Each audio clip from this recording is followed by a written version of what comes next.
ಕಟ್ಟೋದು ಜಾಸ್ತಿ ಆಗುತ್ತೆ. ಸೊ ಇದನ್ನ ಯಾವ ರೀತಿ ತಯಾರು ಮಾಡಬೇಕು ಅಂತಂದ್ರೆ ಒಂದು ಎಕರೆಗೆ 200 ಲೀಟರ್ ನೀರು. ಸೊ ಈ ಡ್ರಮ್ ತಗೊಂಡಿದ್ರೆ ಇದಕ್ಕೆ 200 ಲೀಟರ್ ನೀರು ಹಾಕ್ಬೇಕು. 200 ಲೀಟರ್ ನೀರು ಹಾಕಿ 10 ಕೆಜಿ ಸಗಣಿ ಆಯ್ತಾ, 10 ಕೆಜಿ ಸಗಣಿ ಹಾಕೋಬೇಕು. ಮತ್ತೆ 10 ಲೀಟರ್ ಗಂಜಲ ಆಯ್ತಾ. ಸೊ 10 ಕೆಜಿ ಸಗಣಿ, 10 ಲೀಟರ್ ಗಂಜಲ ಹಾಕು. 2 ಕೆಜಿ ಅಷ್ಟು ದ್ವಿದಳ ಧಾನ್ಯಗಳ ಹಿಟ್ಟು.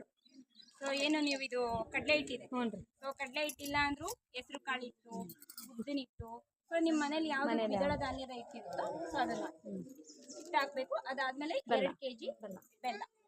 ಸೊ ಎಷ್ಟು ಲೀಟರ್ಗೆ 200 ಲೀಟರ್ 200 ಲೀಟರ್ ನೀರಿಗೆ. ಸೊ 200 ಲೀಟರ್ ನೀರಿಗೆ 10 ಕೆಜಿ ಸಗಣಿ, 10 ಕೆಜಿ ಗಂಜಲ, 2 ಕೆಜಿ ದ್ವಿದಳ ಹಿಟ್ಟು, 2 ಕೆಜಿ ಬೆಲ್ಲ ಮಣ್ಣು, 2 ಕೆಜಿ ಬೆಲ್ಲ, 2 ರಿಂದ 3 ಇಡಿ ಮಣ್ಣು.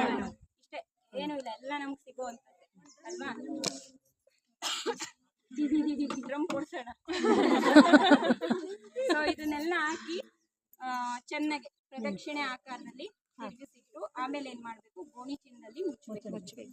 ಸೊ ಗೋಣಿ ಚೀಲದಲ್ಲಿ ಮುಚ್ಚಬೇಕು, ಆ ತರದಲ್ಲ, ಪ್ಲಾಸ್ಟಿಕ್ ಚೀಲ ಮುಚ್ಚಬೇಕು. ಗೋಣಿ ಚೀಲ, ತಟ್ಟಿನ ಚೀಲ, ಗೋಣಿ ಚೀಲ ಏನಂತ ಅದರಿ ತಟ್ಟಿನ ಚೀಲ ನಾನು ತೋರಿ ಅದು ಹೋಲ್ ಇರ್ತೈತಿ. ಸೊ ಅದು ಚೀಲ ಹಾಕಿ ಕಟ್ಟಿಡ್ಬೇಕು. ಬೆಳಿಗ್ಗೆ ಮತ್ತೆ ಸಾಯಂಕಾಲ ದಿನದಲ್ಲಿ 2 ಸರಿ ಅದನ್ನ ಅಕ್ಕಂತ ಹೋಗ್ರಿ. ಅಲ್ಲಿ ಏನ್ ಹೇಳ್ತೀರಿ ಹೇಳುವಂತ್ರಿ.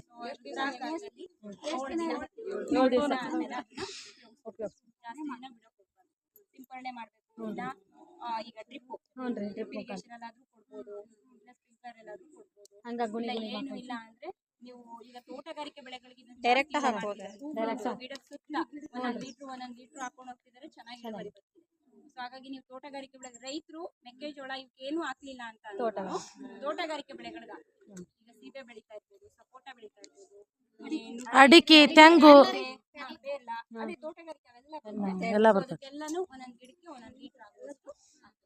ಸೊ ಇದು ಸಿಂಪಲ್ ಆಗಿದೆಯಾ? ಸಿಂಪಲ್. ಮಾವಿನ ಗಿಡಕ್ಕೆಲ್ಲ ಹಾಕ್ಬೋದ್ರಿ. ಮಾವಿನ ಗಿಡಕ್ಕೆಲ್ಲ ತೋಟಗಾರಿಕೆ ಬೆಳೆಗಳು ಅಂದ್ರೆ ಎಲ್ಲ ಬರ್ತವೆ. ಎಲ್ಲಾ ಬೆಳೆಗಳಿಗೂ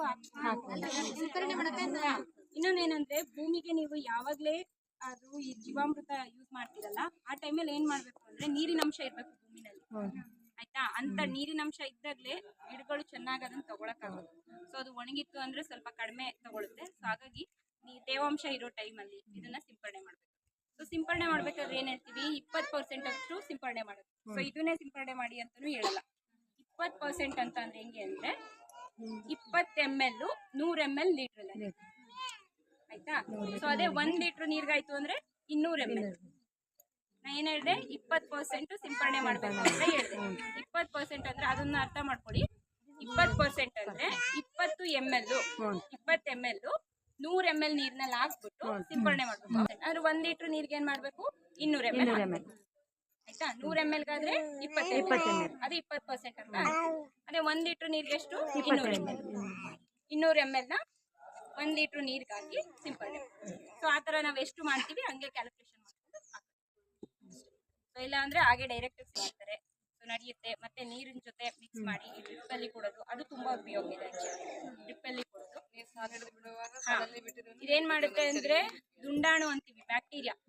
ಸೊ ಬೆಳೆಗಳಿಗೆ ಬೇಕಾದಂತ ಬ್ಯಾಕ್ಟೀರಿಯಾಗಳನ್ನ ಜಾಸ್ತಿ ಮಾಡುತ್ತೆ ಭೂಮಿನಲ್ಲಿ. ಸೊ ಆ ಬ್ಯಾಕ್ಟೀರಿಯಾಗಳು ಏನ್ ಮಾಡುತ್ತೆ, ಈಗ ಫಾರ್ ಎಕ್ಸಾಂಪಲ್ ನಾವು ಬ್ಯಾಸಿಲಸ್ ಅನ್ನೋದೊಂದು ಬ್ಯಾಕ್ಟೀರಿಯಾ ಇದೆ ಆಯ್ತಾ, ರೈಸೋಬಿಯಂ ಅನ್ನೋದೊಂದು ಬ್ಯಾಕ್ಟೀರಿಯಾ ಇದೆ ಭೂಮಿನಲ್ಲಿ ಇರುತ್ತೆ. ಸೊ ಭೂಮಿನಲ್ಲಿ ಆಲ್ರೆಡಿ 78% ಅಷ್ಟು ಸಾರಜನಕ ಇದೆ ವಾತಾವರಣದಲ್ಲಿ ಆಯ್ತಾ, 20% ಅಷ್ಟು ಆಮ್ಲಜನಕ ಇದೆ, ನಾವೇನು ಉಸಿರಾಡ್ತೀವಲ್ಲ ಅದಿದೆ. ಬಟ್ 78% ಸಾರಜನಕ. ಆ ಸಾರಜನಕನ ನಾವು ಯಾವ ರೀತಿ ಕೊಡ್ತೀವಿ, ಯೂರಿಯಾದಲ್ಲಿ ಕೊಡ್ತೀರಲ್ಲ.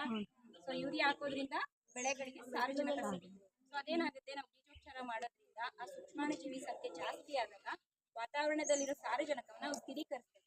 ಬೇರೆ ಹತ್ರ ಎಲ್ಲ ಕ್ರೋಢೀಕರಿಸಿ ಬೆಳೆಗಳು ಉಪಯೋಗಿಸ್ಕೊಡೋ ತರ ಮಾಡುತ್ತೆ.